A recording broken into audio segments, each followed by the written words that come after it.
Kita mulai Bu ya. Bismillahirrahmanirrahim. Assalamualaikum warahmatullahi wabarakatuh. Mudah-mudahan yang menjawab salam saya Allah panjangkan umurnya. Amin. Allah tambahkan rezekinya. Amin. Yang belum naik haji segera naik haji. Amin. Yang belum bayar hutang Allah bayar hutangnya. Amin. Masalah hutang tambah kencang suaranya. Amin lagi Bu ya. Masih mau dibayar hutangnya Bu? Jawab salam saya. Assalamualaikum warahmatullahi wabarakatuh.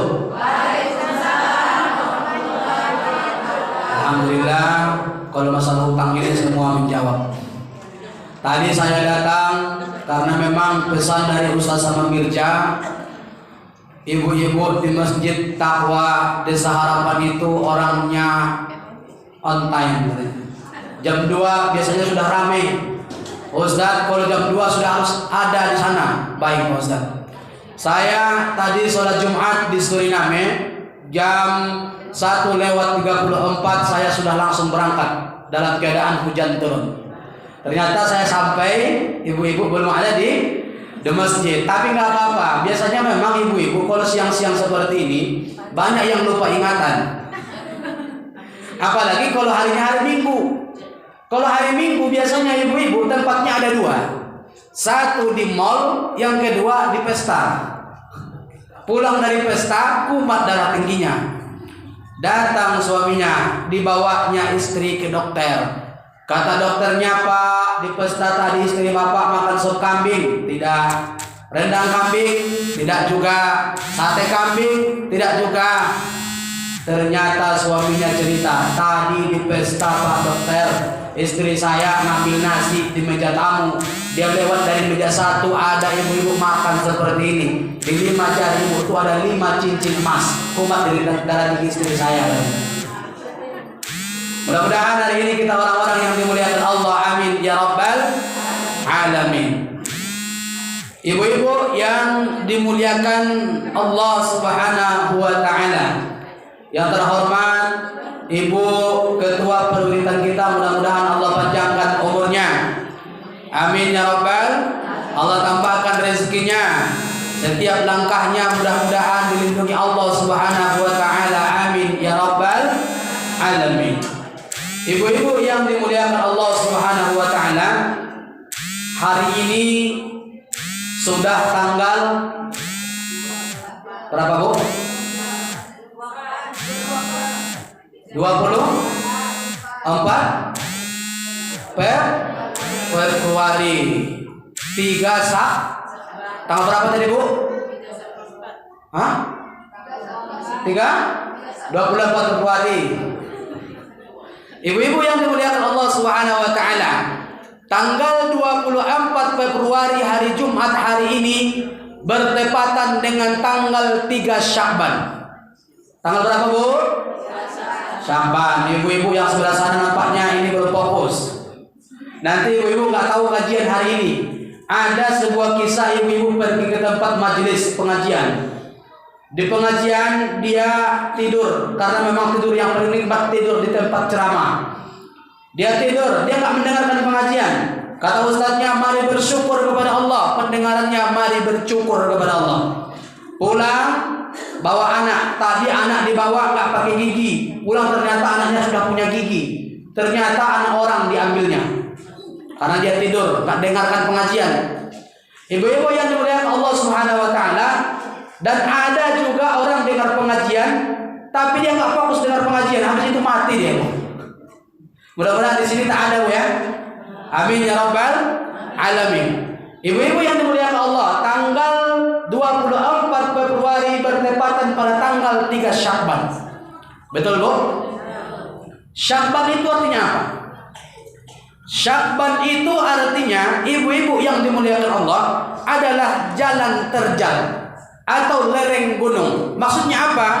Bulan Syakban ini ibu-ibu adalah bulan untuk menurunkan kezaliman kepada banyak berbuat kebaikan. Ibu-ibu yang dimuliakan Allah, bulan Syakban adalah bulan di mana kiblat umat Islam dipindahkan dari Baitul Maqdis menuju Masjidil Haram.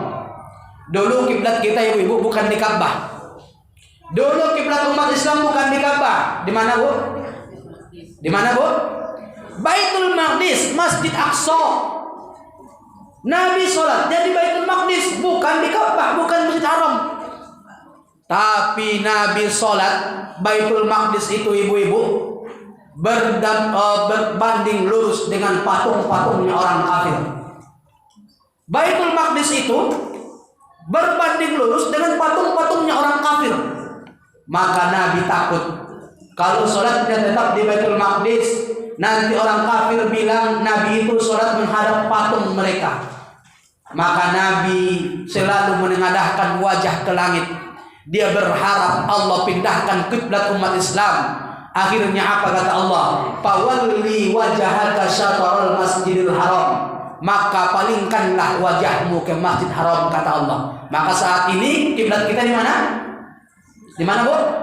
Masjidil di Ka'bah sekarang kiblat kita. Bukan lagi di Baitul Maqdis. Dulu Nabi sholatnya di Baitul Maqdis mengarah Masjid Aqsa.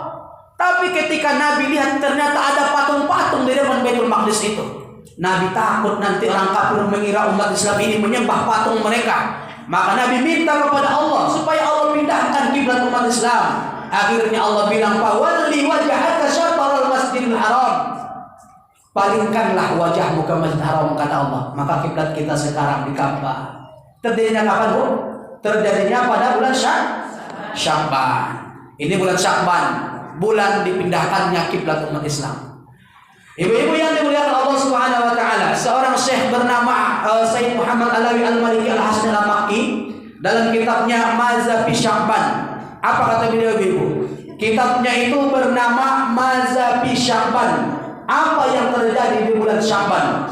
Dia jelaskan semua kemuliaan-kemuliaan, keutamaan-keutamaan bulan Sya'ban itu. Yang pertama kata Sayyid Muhammad Alawi Al-Maliki Al-Hasan Al-Makki dalam kitabnya wa min mazaya fi syahri Sya'ban, di antara keutamaan bulan Sya'ban nuzilat ayat salat wassalam innallaha wa malaikatahu yusalluna 'alan nabi ya ayyuhallazina amanu sallu 'alaihi wa sallimu taslima. Bahwa bulan Sya'ban turun ayat yang menjelaskan Allah dan para malaikat salawat kepada Nabi, yaitu innallaha wa malaikatahu, sesungguhnya Allah dan para malaikat sholawat kepada Nabi Muhammad sallallahu alaihi. Maka bulan ini adalah bulan sholawat. Ini keutamaan Sya'ban yang pertama. Apa, Bu? Ibu-ibu harus hafal, nanti ibu tak hafal nanti pulang nggak ada gunanya, nggak dapat kajian. Bulan Sya'ban yang pertama keutamaannya apa? Enggak semua yang jawab. Berarti ibu udah lupa ingatan langsung. Apa yang pertama, Bu? Bulan Sya'ban adalah bulan bersolawat kepada Nabi. Maka ibu-ibu hendaknya setiap perwiritan, hendaknya setiap perkumpulan, hendaknya setiap pengajian, hendaknya setiap jamaah, ketika ada perkumpulan seperti ini, kita mengutamakan solawat kepada Nabi Muhammad sallallahu alaihi. Allahumma salli ala sayyidina sallallahu Muhammad sallallahu alaihi wasallam, sallallahu ala sallallahu alaihi wasallam, ya Nabi salam, ya Rasul salam, ya Habib salam alaika, salawatullah. Allahumma salli ala sayyidina. Bulan ini bulan bersolawat. Ibu-ibu yang dimuliakan Allah, suatu ketika Nabi duduk dengan para sahabat. Apa kata Nabi? Wahai sahabatku, tahukah kalian siapa orang yang paling pelit di muka bumi? Kata sahabat, ya Rasulullah, orang paling pelit di muka bumi adalah orang yang tidak mau memberikan hartanya kepada orang. Kata Nabi, tidak. Orang yang paling pelit di muka bumi adalah orang ketika mendengar nama Nabi Muhammad, dia tidak mau menyambung dengan sallallahu alaihi wasallam. Maka ibu-ibu kalau dengar nama Nabi Muhammad, dengar sambung dengan kalimat sallallahu alaihi. Lalu kata Nabi, tahukah kalian bangkai apa yang paling bau? Kata sahabat, bangkai yang paling bau ya Rasulullah adalah bangkai manusia, bangkai hewan. Kata Nabi, tidak. Bangkai yang paling bau adalah satu kumpulan, satu golongan yang tidak diucapkan di dalamnya selawat. Maka Nabi memberikan nama majelis itu dengan majelis bangkai. Ibu-ibu mau majelis bangkai? Sallu ala Nabi Muhammad sallallahu Muhammad sallallahu alaihi sallallahu ala Muhammad sallallahu alaihi wasallam. Ya Nabi salam alaika, ya Rasul salam alaika, ya Habib salam alaika, salawatullah alaika. Ibu-ibu yang dimuliakan Allah, apa tips supaya kita rajin sholawat kepada Nabi? Apa motivasinya? Kita harus tahu dulu kemuliaan Nabi Muhammad. Bagaimana kita mau rajin sholawat kepada Nabi sementara kita nggak tahu apa kemuliaan Nabi? Apa saja kemuliaan Nabi, ibu-ibu? Dijelaskan oleh seorang ulama bernama Abu Zakaria Yahya bin Sharaf An-Nawawi Ad-Damsyik dalam kitabnya, yaitu adalah Al-Khosais Al-Muhammadiyah. Kata beliau, keutamaan Nabi yang pertama, ludah Nabi itu obat. Saking mulianya Nabi, ibu-ibu, ludah Nabi itu obat. Ludah ibu-ibu gimana? Berkali-kali waktu menggosok-gosokkan tak sembuh juga penyakitnya. Nabi, saat Nabi bersembunyi dalam gua Sur, bersembunyi dengan Abu Bakar saat dikejar-kejar oleh orang kafir, tiba-tiba ibu-ibu datang kelejengking, disengatnya tangan Abu Bakar, pucat wajah Abu Bakar. Kata Nabi, ya Abu Bakar, kamu ini kenapa? Enggak ada ya Rasulullah. Abu Bakar ini ibu enggak mau menyusahkan Nabi, makanya dia bilang enggak ada. Dia takut Nabi susah. Kamu kenapa? Kata Nabi. Anu ya Rasulullah. Ya kenapa? Kata Nabi. Wajah kamu udah pucat, kamu bilang enggak ada. Tanganku ya Rasulullah. Kenapa tanganmu? Kata Nabi. Digigit kelejengking ya Rasulullah. Nabi meraih tangan Abu Bakar, dia ambil ludahnya, dia oleskan sembuh. Gimana ludah kita?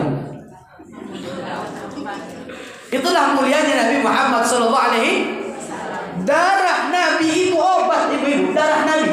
Ada seorang sahabat, kalau Nabi berbekam, dia pasti mengintip Nabi. Apa tadi, Bu? Apa tadi, Bu? Makan kita lagi, Bu? Makan kita lagi? Biar kita pesan makan kayak apa nanti langsung parario. Ibu-ibu yang dimuliakan Allah Subhanahu wa taala, ada seorang sahabat, kalau Nabi berbekam pas dia intip. Apa yang dia intip?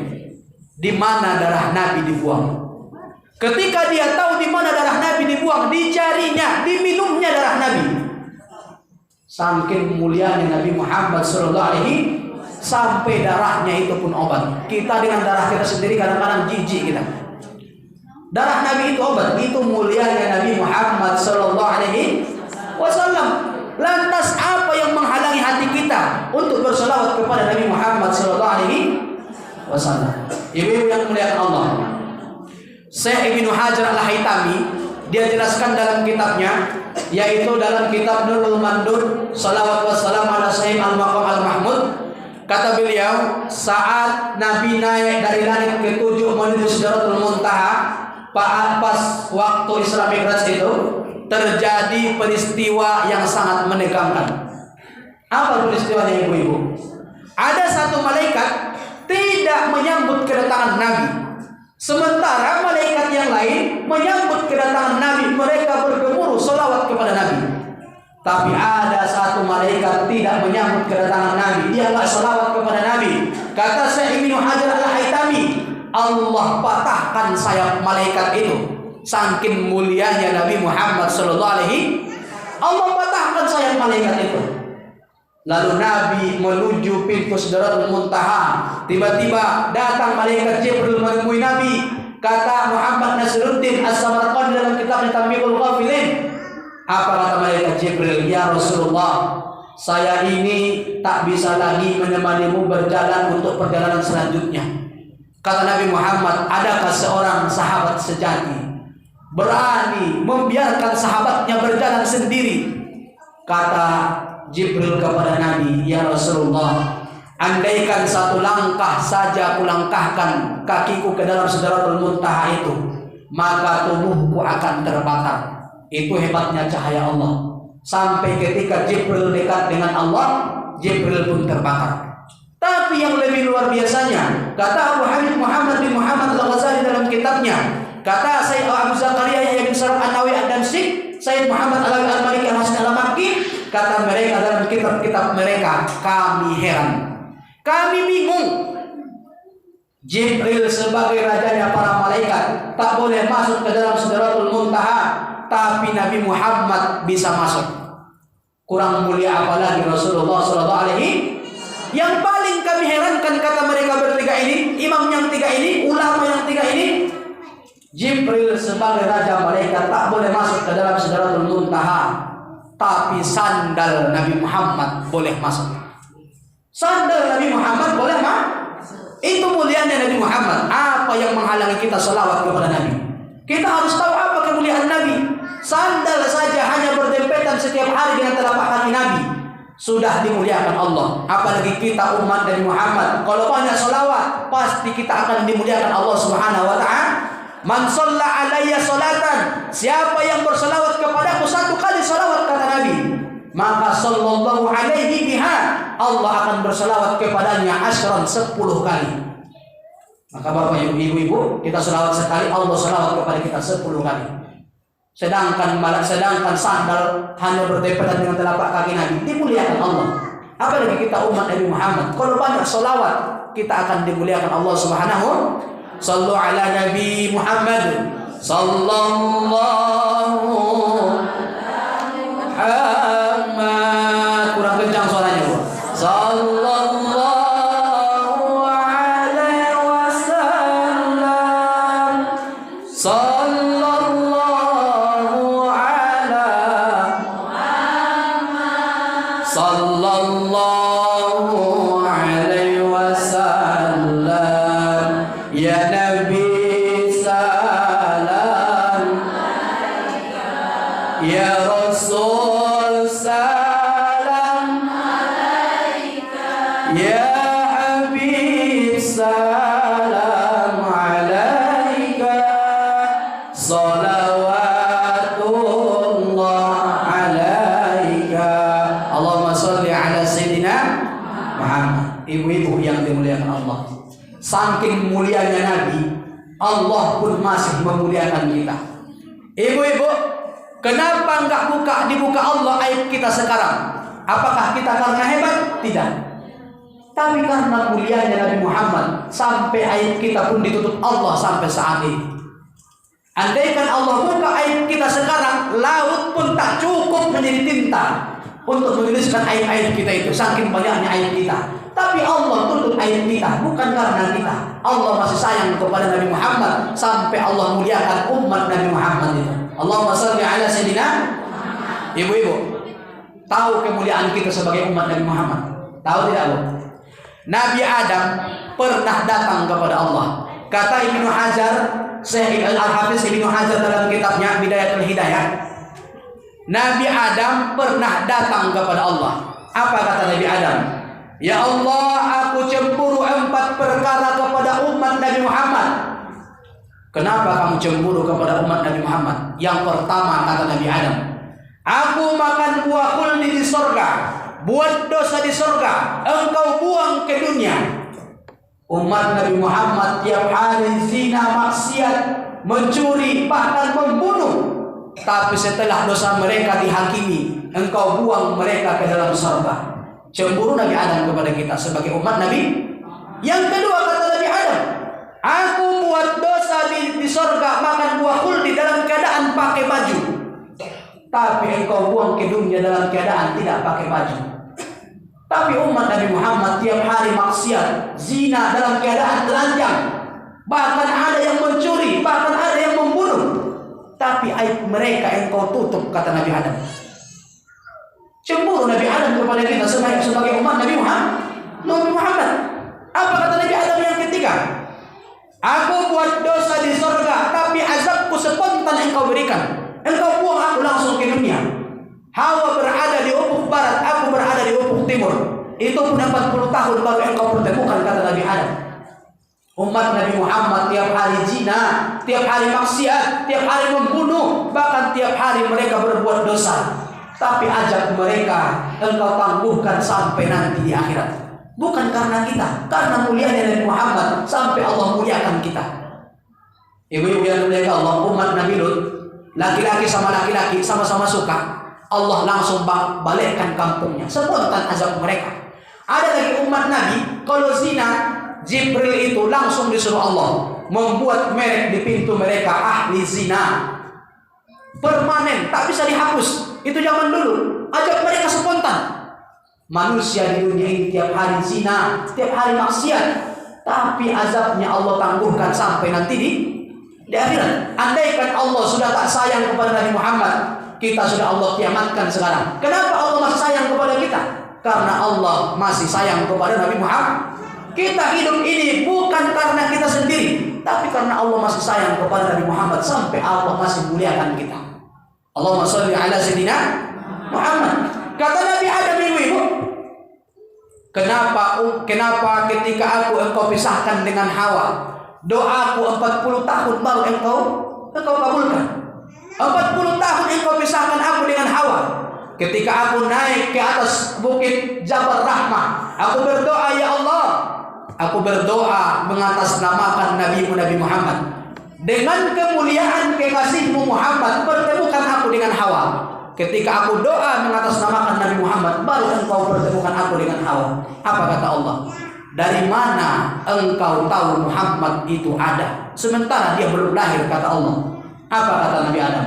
Ketika engkau ciptakan aku, ya Allah, kulihat namamu dengan nama Muhammad itu bersanding di tiang arsy. Maka sebelum ada dunia ini, nur Nabi Muhammad sudah terlebih dahulu diciptakan sebelum Nabi Adam. Maka ibu-ibu, Nabi Adam bilang, ya Allah, jadikan aku sebagai umat Nabi Muhammad. Nabi Adam minta sebagai umat Nabi, hidupkan aku ketika Muhammad itu nanti lahir. Kata Allah, tak bisa. Datang Nabi Isa, ya Allah, aku ingin menjadi umat Nabi Muhammad. Kata Allah, iya, tapi nanti ketika kiamat dekat.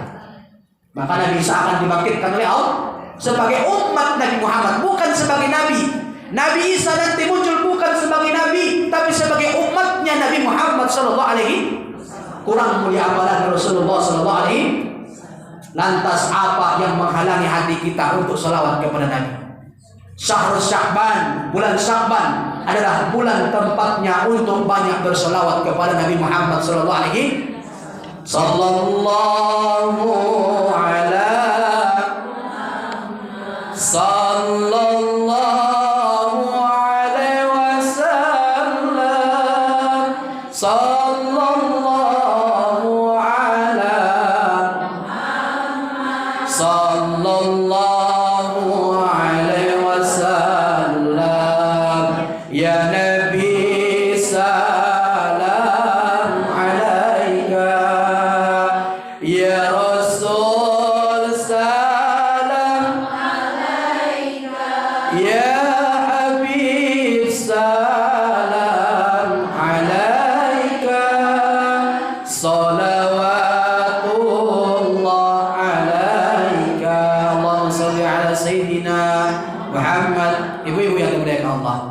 Syekh Ad-Diba cerita dalam kitabnya, dalam kitab Ad-Diba, Salawat Ad-Diba. Kata beliau, suatu ketika saya berjalan dengan murid-murid saya menuju kota suci Makkah. Syekh Ad-Diba cerita ketika beliau berjalan menuju kota suci Makkah, dengan murid-muridnya tujuan untuk melakukan ibadah haji. Di pertengahan jalan, ibu-ibu yang dimuliakan Allah, tiba-tiba seorang anak umur 8 tahun menerobos ke tengah-tengah mereka. Apa kata anak itu? Ya Syekh, izinkan aku ikut dengan kalian ke kota suci Makkah. Tujuanmu apa? Kata Syekh Ad-Diba. Aku rindu kepada Nabi Muhammad sallallahu alaihi. Aku ingin ziarah ke makam Nabi Muhammad sallallahu alaihi wasallam. Anak umur 8 tahun, ibu-ibu. Dalam benak Syekh Ad-Diba, anak ini akan jadi beban bagi kami. Maka dia katakan, wahai ananda, tinggallah engkau di sini. Kata anak tersebut, ya Syekh, izinkan aku ikut dengan kalian menuju kota suci Makkah. Aku ingin ziarah ke makam Nabi. Syekh Ad-Diba tetap pada pendiriannya. Dia tak membolehkan anak itu ikut. Apa yang terjadi, ibu-ibu yang dimuliakan Allah? Saking rindunya anak tersebut kepada Nabi Muhammad, dia masuk ke dalam petinya Syekh Ad-Diba. Dia masuk ke dalam petinya Syekh Ad-Diba. 2 minggu perjalanan, ibu-ibu yang dimuliakan Allah. Mereka lewati padang pasir. Ketika sampai 2 minggu sampai di kota suci Makkah, tiba-tiba anak tersebut keluar dari petinya Syekh Ad-Diba. Apa kata Syekh Ad-Diba? Kenapa engkau berada dalam petiku? Apa jawab anak itu? Ya Syekh, karena rinduku kepada Nabi Muhammad, aku masuk ke dalam petiku. Bagaimana makanmu selama 2 minggu? Kata Syekh Ad-Diba. Karena rinduku kepada Nabi Muhammad, aku tak lapar, kata anak tersebut. Umur 8 tahun, ibu-ibu yang dimuliakan Allah. Apa yang terjadi? Syekh Ad-Diba meneteskan air mata, menangis terharu. Yang kuherankan sekarang bukan karena engkau masuk ke dalam petiku, tubuhmu kecil, itu biasa engkau masuk. Tapi yang kuherankan sekarang, engkau seorang anak umur 8 tahun, kenapa cintamu mendalam kepada Nabi Muhammad sallallahu alaihi? Aku seorang imam, belum tentu cintaku lebih besar dibandingkan cintamu kepada Nabi Muhammad sallallahu alaihi. Anak tersebut turun dari petinya Syekh Ad-Diba. Dia lihat, ibu-ibu, ada cetakan kaki. Dia turun, dia cium cetakan kaki itu.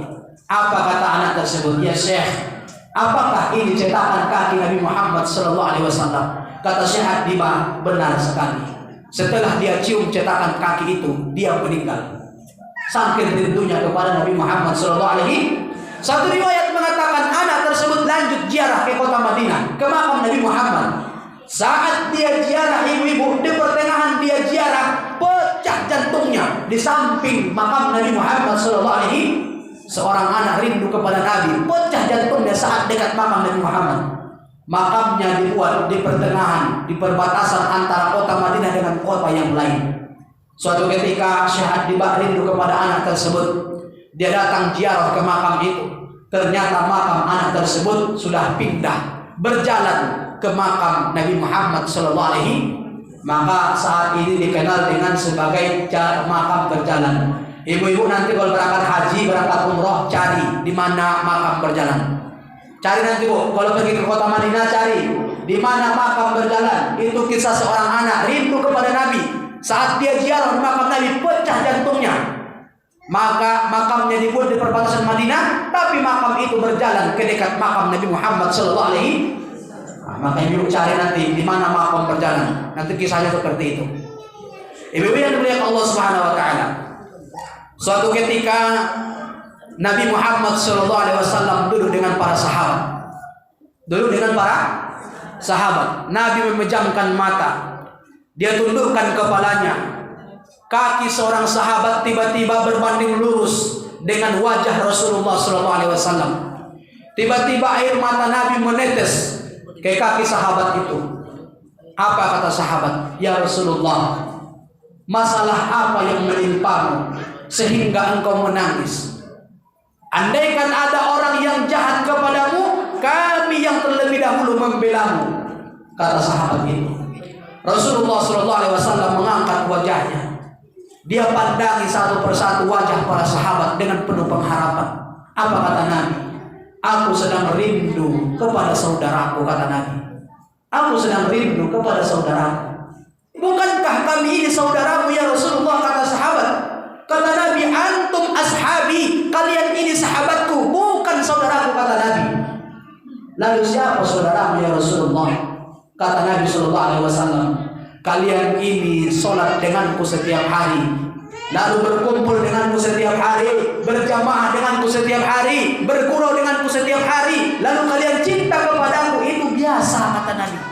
Tapi ada orang-orang yang gak pernah jumpa denganku, mereka gak pernah sholat denganku, gak pernah bergurau denganku, tapi mereka cinta kepadaku melalui sholawat yang mereka ucapkan. Itulah saudaraku kata Nabi Muhammad Sallallahu Alaihi. Mudah-mudahan kita ini dianggap saudaranya Nabi Muhammad Sallallahu Alaihi. Allahumma salli ala sayyidina wa ala ali sayyidina. Maka ibu-ibu, setiap perwiritan, setiap ada kajian, setiap ada perkumpulan, setiap ada jamaah, ada golong-golongan, seyogyanya kita mengucapkan sholawat di dalamnya. Syekh Al-Habib Zainal Abidin kata beliau, setiap hari Allah akan menyuruh dua malaikat datang kepada dua perwiritan. Satu perwiritan majelis taklim, yang kedua perwiritan majelis sholawat, seperti yang dibuat oleh para habaib. Apa yang dilakukan malaikat itu ibu-ibu? Dia akan catat wajah-wajah orang-orang yang hadir pada dua majelis itu. Mereka akan mintakan kepada Allah, setiap orang yang hadir pada dua majelis itu, majelis taklim dengan majelis sholawat, maka mereka akan mintakan kepada Allah supaya Allah ampunkan dosa-dosanya. Amin ya rabbal. Dan kata Zainal Abidin, Syekh Al-Habib Zainal Abidin Al-Fatani, andaikan ada orang baru selesai berzina, baru selesai maksiat, dia masuk ke dalam dua majelis tersebut, majelis taklim dengan majelis sholawat, dia pun akan dimintakan malaikat supaya Allah ampunkan dosa-dosanya, bukan karena orangnya, tapi karena berkah majelisnya. Dan yang lebih luar biasanya lagi, andaikan ada orang lewat di dua majelis itu, dia pun senang dengar majelis tersebut, dia pun akan dimintakan malaikat supaya Allah ampunkan dosa-dosanya. Begitu mulianya sholawat kepada Nabi Muhammad Sallallahu Alaihi Wasallam. Ibu-ibu yang dimuliakan Allah, ini yang pertama. Kemuliaan bulan Sya'ban adalah bulan bersolawat kepada siapa? Kepada Nabi Muhammad Sallallahu Alaihi. Pak Ustaz, solawat apa yang bagus? Semua solawat bagus. Betul bu? Penting dalam solat yang boleh itu hanya Allahumma sholli ala sayyidina. Jangan dirubah-rubah nanti waktu solat. At-tahiyatul mubarakatuh sholawatut thayyibatu lillah. Assalamualaikum warahmatullahi nabi wa rahmatullahi wabarakatuh. Assalamualaikum wa ala ibadillahi sholihin. Sallallahu alaihi wasallam Muhammad Rasulullah. Salatullah salamullah ala tuha. Boleh.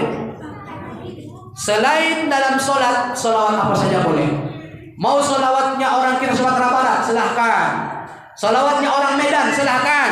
Solawatnya orang Melayu, silahkan. Ya Rabbi sholli ala Muhammad, ya Rabbi asyani wal karom. Itu solawatnya orang Melayu, tak ada masalah. Yang penting kita solawat kepada Rasulullah. Ini yang pertama, solawat kepada Nabi. Yang kedua, keutamaan bulan Sya'ban ibu-ibu yang dimuliakan Allah adalah diangkatnya amal manusia.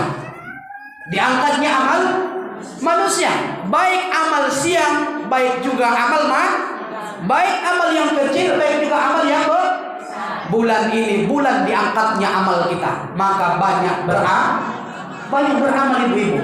Ada keluarga Nabi Musa. Siapa tadi bu? Keluarga Nabi Musa berkata kepada Musa, apa kata keluarganya? Ya Musa, tolong tanyakan kepada Allah bagaimana tempatku di sorga. Dia merasa karena dia keluarga Nabi, dia udah masuk sorga begitu. Ceritanya begitu. Kata dia, ya Musa, kalau kamu jumpa dengan Allah, tolong tanyakan tempatku di sorga.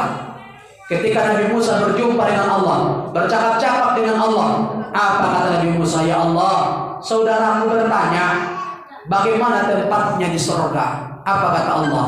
Ya Musa, sampaikan kepada saudaramu, dia tak ada tempat di sorga. Keluarga Nabi itu, kita keluarga siapa? Keluarga Nabi tidak, keluarga ulama tidak. Maka ibu-ibu yang dimuliakan Allah, keluarga Nabi saja belum tentu masuk surga. Belum tentu. Banyakkan amal, jangan merasa amal kita banyak. Jangan puas dengan amal yang kita lakukan, tambah amal. Seorang ahli ibadah ibu-ibu sujud kepada Allah 21.000 tahun. Berapa tahun bu? 21.000. Bukan setahun, bukan 100 tahun. Kita umur 50 tahun, sholatnya berapa tahun? Umur 70 tahun, sholatnya berapa tahun? Ahli ibadah 21.000 tahun sujud kepada Allah. Waktu malaikat datang waktu subuh membawa buku catatan amal orang-orang soleh, apa kata ulama itu? Apa kata ahli ibadah? Ya malaikat, apakah namaku tercantum dalam buku amal orang-orang soleh? Malaikat itu katakan, ambillah ini, lihatlah dirimu, apakah namamu tercantum dalam buku amal orang-orang soleh. Dibukanya ibu-ibu, lembaran demi lembaran. Ternyata satu pun tidak tercantum nama ulama tersebut dalam buku amal orang-orang soleh. Apalagi kita yang umur cuma 50, 60, 70, 100 tahun itu pun jarang. Sholat kita kadang-kadang mungkin umur 60, sholatnya 30 tahun. Apakah amal kita sudah dianggap Allah sebagai tiket masuk ke dalam surga?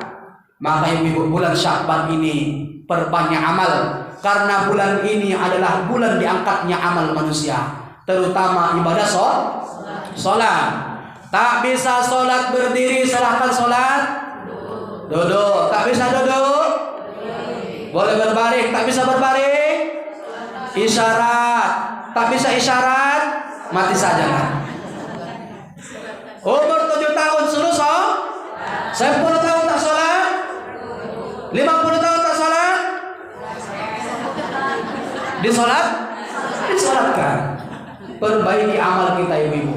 Sedekah kita bulan ini, sholat kita bulan ini. Apalagi nanti ibu-ibu bulan Ramadan ada namanya sholat apa? Sholat tarawih. Di tempat saya ibu-ibu ada ibu-ibu ketika ditanya, ibu kenapa nggak sholat tarawih? Alasannya banyak, tapi ibu-ibu sini tak ada ibu-ibu sini, insyaallah. Ibu kenapa nggak sholat tarawih? Imamnya Pak Ustaz. Imamnya kenapa? Ayatnya panjang-panjang. Datang dia ke masjid, ditengoknya jadwal imam. Ini imamnya ayatnya panjang. Nah, pulang dia ke rumah, ganti masjid. Tapi sebelum pulang tengok dulu jadwal imam besok siapa. Ini ayatnya pendek ini. Besok malam dia datang. Apa dibaca imam? Bismillahirrahmanirrahim. Yasin. Dalam hati ibu tuh kurang ajar imam tinggal. Disambung sama imam, wal Qur'anil Hakim. Allahu Akbar. Dalam hati ibu tuh 2 ayat rupanya, alhamdulillah. Sedang sholat. Ada lagi ibu-ibu yang lain, ibu kenapa nggak sholat tarawih ke masjid? Ada imam Pak Ustaz, dia ini nggak ditunjuk jadi imam, tapi suka kali jadi imam. Masalahnya apa Bu? Ayatnya trikul Pak Ustaz. Apa trikul tuh? Kulhu ya. Kulullahu ahad, kullahu rabbil falaq, kullahu rabbil. Bapak ini udah capek dengan ocehan ibu-ibu. Dicobanya ganti ayat. Bismillahirrahmanirrahim. Inna. Jamaah bingung. Dia lupa. Ini inna anzalna fa inna a'tainain. Hafalan cuma kulhu tapi mau coba-coba inna. Ini inna anzalna fa inna a'tainain. Inna. Lupa dia. Karena jamaah semakin bingung dijawab sama jamaah. Inna lillahi wa inna ilaihi raji'un. Malah saya menjadi bosan. Tapi kita nggak lihat yang itu ibu-ibu. Bulan ini adalah bulan diangkatnya amal. Maka perbanyak amal, terutama amal sholat. Pak Ustaz, saya kalau sholatnya di rumah boleh? Boleh Bu? Hukum perempuan ke masjid? Apa Bu? Hanya wajib tidak, sunnah pun tidak. Perempuan hukumnya hanya boleh, bukan harus, hanya boleh saja. Kenapa Bu? Zaman Nabi perempuan tidak ada sholatnya ke masjid. Kapan perempuan dibolehkan ke masjid? Ketika para ulama kita sepakat, mereka kumpul, mereka memikirkan ibu-ibu kalau nggak ke masjid nggak dapat pergaulan. Kalau ibu-ibu nggak ke masjid, mau minta maaf satu persatu ke rumah orang nggak bisa. Makanya datang ke masjid salam-salaman, dosa terhapuskan. Itu makanya perempuan boleh ke masjid. Tapi kata ulama ada syaratnya. Perempuan boleh sholat ke masjid, ada syaratnya. Apa syaratnya? Tidak boleh pakai lipstik dan tak boleh pakai wangi-wangian. Ini syaratnya perempuan ke masjid. Kenapa, Bu? Ibu kalau pakai lipstik atau pakai wangi-wangian, imam sedang fokus baca ayat, ibu masuk lupa ayat imam tuh. Harum kali parfum ibu. Yang kedua, ibu kalau pakai wangi-wangian, pakai lipstik, ditengok sama suami orang, itu istri siapa? Cantik kali. Ibu pulang bukan bawa pahala, bawa apa, Bu? Terjadi zina mata, ibu pulang bawa dosa. Maka ibu-ibu jangan pakai lipstik ke yang muda-muda, yang tua-tua nggak apa-apa. Ibu-ibu yang dimuliakan Allah Subhanahu wa taala, maka bulan Sya'ban adalah bulan diangkatnya amal, perbanyak amal di bulan apa? Bulan Sya'ban. Yang ketiga, ibu-ibu yang dimuliakan Allah Subhanahu wa taala, bulan Sya'ban adalah bulan diterimanya taubat dan doa manusia. Maka perbanyak taubat pada bulan ini. Perbanyak apa, Bu? Andaikan pernah meraih rezeki yang tidak halal, taubatkan pada hari ini. Taubatkan pada bulan ini. Andaikan pernah menggunjing orang, taubatkan pada bulan ini. Andaikan pernah mengambil barang orang, taubatkan hari ini. Maka ibu-ibu, andaikan pernah kita meraih rezeki yang bukan halal, yang tidak hak kita ambil, minta taubat, minta ampun kepada Allah pada bulan Sya'ban ini. Karena bulan Sya'ban adalah bulan diterimanya taubat dan doa manusia. Ibu-ibu, ada sebuah kisah. Seorang perempuan tukang sulam kain. Tukang apa tadi, Bu? Sulam kain. Paling miskin di kampungnya. Dia nggak punya lampu. Dia menyulam kain hanya waktu malam. Hanya waktu malam, karena dia kalau siang membantu rumah tangga orang lain. Makanya kalau dia mau menyulam harus tunggu dulu bulan purnama atau bulan ketika terang, baru dia bisa nyulam, karena rumahnya nggak punya lampu saking miskinnya. Tiba-tiba segerombol raja dengan anggotanya lewat di depan rumahnya. Mereka kemalaman, mereka buat kemah di sekeliling rumah perempuan itu. Mereka hidupkan obor. Akhirnya rumah perempuan tersebut dalam keadaan terang benderang. Perempuan ini tidak menyia-nyiakan waktu itu. Dia menyulam sepanjang malam. Waktu pagi dia mendapatkan kain yang banyak. Dia jual ibu-ibu. Dia jual kain itu, dia dapat uang. Suatu ketika dia berpikir, apakah rezekiku halal menyulam kain dari lampu orang lain? Nah ini, Bu. Dia perhatikan apanya? Rezekinya halal atau tidak? Andaikan kita pikirkan, itu kan sah-sah saja. Tapi saking dia jaga bagaimana rezekinya, dia datang ke Syekh Ibnu Athaillah. Dia bertanya, ya Syekh, saya ini orang miskin, pekerjaanku menyulam kain. Aku tak menyulam kecuali malam hari. Itu pun ketika bulan saat terang. Suatu ketika seorang raja lewat di sekeliling rumahku. Mereka hidupkan obor. Lalu aku tak sia-siakan waktu itu. Aku menyulam sepanjang malam. Paginya aku dapat kain. Ku jual ke pasar, uangku banyak. Apakah rezekiku itu halal? Kata perempuan ini. Menangis Syekh Ibnu Athaillah mendengarnya. Kenapa, Bu? Dia pikirkan bagaimana kehalalan rezekinya. Syekh Ibnu Athaillah tak pernah berpikir seperti itu. Dia seorang syekh. Menangis Ibnu Athaillah mendengar cerita ini. Maka ibu-ibu, andaikan kita pernah mendapat rezeki yang bukan halal, minta ampunkan pada bulan ini. Bulan ini, bulan Sya'ban, tempat minta ampun kepada Allah, dan saat-saatnya doa kita dikabulkan Allah Subhanahu. Udah berapa, Bu? Udah berapa? Satu apa tadi, Bu? Sya'ban bulan berselang. Yang kedua apa? Diangkatnya amal manusia. Yang ketiga bulan diterimanya taubat dan doa manusia. Yang terakhir, bulan Sya'ban adalah bulan tempatnya Nabi berpuasa paling banyak selain bulan Ramadan. Datang seorang sahabat kepada Aisyah. Apa kata sahabat itu? Ya Sayyidah Aisyah, bulan apakah Nabi berpuasa selain bulan Ramadan? Apa kata Aisyah? Nabi tidak berpuasa paling banyak selain Ramadan kecuali bulan Sya'ban. Kenapa, Bu? Karena bulan Syakban itu tempat latihannya puasa. Kalau ibu-ibu sudah latihan bulan ini, nanti badan kita nggak terkejut lagi saat di bulan Ramadan. Puasa itu ibu-ibu ibaratkan permainan bola. Apa tadi bu? Puasa ibaratkan permainan. Kalau kita mau buat permainan